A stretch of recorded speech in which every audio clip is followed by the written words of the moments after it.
могли описать эту вечность? Ну, я такая же была. Думала только о том, как мне свои проблемы решить. Особенно столкнулась с тем, что когда ты нашел того, который отвечает на все твои просьбы, я стала перечислять Богу все, что должно в моей жизни произойти. Я с полной ответственностью заявляю, потому что за все, что я здесь на земле произношу, что это от Бога, я дам отчет. И когда я перечисляла Богу все то, что мне бы хотелось в этой жизни, как перед золотой рыбкой, так произошло, что как будто бы мое тело отделилось, и я предстала перед какими-то странными такими воротами, и мне был обращен голос. К сожалению, слово в слово я не могу сказать, так как я этого не записала, но в моей душе голос, он внутри меня говорит, что я могу тебе все дать, все, о чем ты просишь. Но когда ты предстанешь передо мной, ты будешь очень разочарована, что ты всю свою жизнь потратила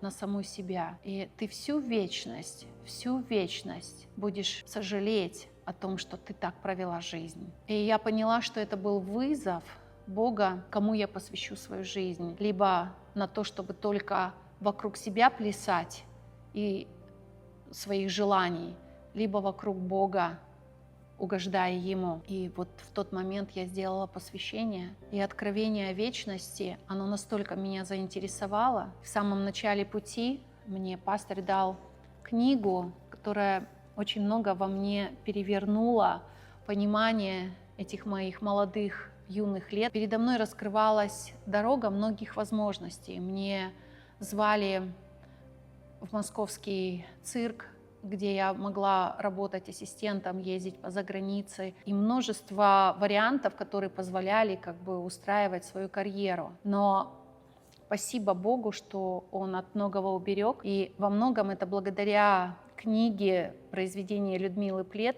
«Пробуждение начинается с меня». Я зачитаю один из криков души, выражающий отчаяние и непонимание перед лицом смерти одной из молодой девушки, поменяло мое отношение во многом к жизни. В Америке жила очень красивая девушка, которая была зеницей ока и бриллиантом для своих родителей. Она выделялась из всех и возвышалась над всеми, уже со школьных лет получив признание первой. Позднее, во время учебы в университете, она была избрана королевой красоты, и все не могли наглядеться на нее. Родители чрезвычайно гордились, что подарили миру такую непревзойденную красавицу. В день ее коронации королевой красоты был устроен большой праздник. При виде своей дочери, увенчанной прекрасной короной, сердце отца и матери наполнялось радостью и ликованием. Но вот бал закончился, и люди стали разъезжаться. Едва только родители, простившись с дочерью, возвратились к себе домой, как неожиданно зазвонил телефон. Сняв трубку, мать девушки услышала тревожный голос врача. «Приезжайте немедленно, ваша дочь находится в отделении реанимации, случилось несчастье, и ее положение чрезвычайно тяжелое». Когда родители прибыли в больницу и вошли в палату к дочери, мать не могла узнать своей красавицы. Лицо ее было искажено и обезображено. Она лежала в специальной подвесной кровати, потому что у нее был сломан позвоночник и раздроблены ноги. Вокруг стояли капельницы и различные аппараты, лежали шприцы и медицинские инструменты. Мать тихо подошла и села. Девушка была еще в сознании и почувствовала присутствие мамы. «Мам!» Открыв глаза, тихо прошептала она. «Мам, наступил день моей смерти. Мам, ты учила меня, как нужно краситься молодой девушке. Ты учила меня так же, как красиво зажигать сигарету и как поднимать рюмку с вином, чтобы она звенела. Мам, ты научила меня, как нужно одеваться, но ты не научила меня, как нужно умирать. И вот я умираю. Скажи же, что мне нужно теперь делать?» Но мать молчала. Комок стоял у нее в горле, и из глаз непрерывными струйками катились слезы. «Мама, скорей, я умираю! Что я должна делать?» Но мать ничего не могла сказать. Так умерла эта девушка. Когда я прочитала эту историю, это потрясающая книга, которую я бы порекомендовала очень многим. И она произвела во мне, наверное, полный переворот фундамента отношений к жизни. И созвучно этому хотелось бы в конце прочитать место Писания Сираха 7:36.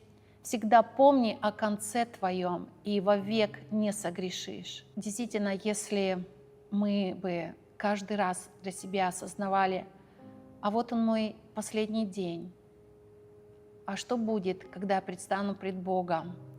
И вот благодаря тому событию, что со мной произошло, когда Бог взял меня на небеса и показал, что если я буду тратить эту жизнь только на саму себя, я буду разочарована всю вечность. И это никогда не прекратится. Я зайду туда, нагая, не имея никакой награды. И хотелось бы многим пожелать иметь встречу с Богом и с пониманием к этой жизни, не как эта девочка, которая в ужасах погибла, и она не знала Иисуса, и, к сожалению, в вечности она только Богу известно, где она. И люди — это призраки, которые сегодня есть, завтра их нет. Один Бог, который был, есть и остается, и Он дарует вечность. Может быть, для кого-то это непонятно, но когда произойдет это осознание, что мы здесь временно, и перед нами предстанет вечность, которой нету конца. Поэтому стараюсь, насколько могу, не могу сказать каждый день, но в течение недели несколько раз я себе задаю вопрос: а что будет, если я сейчас предстану пред Богом? Что я Ему принесу? Поэтому следующее, оно невольно взываешь: Господи, что могу делать для Тебя? Поэтому для меня смысл жизни — это вечность.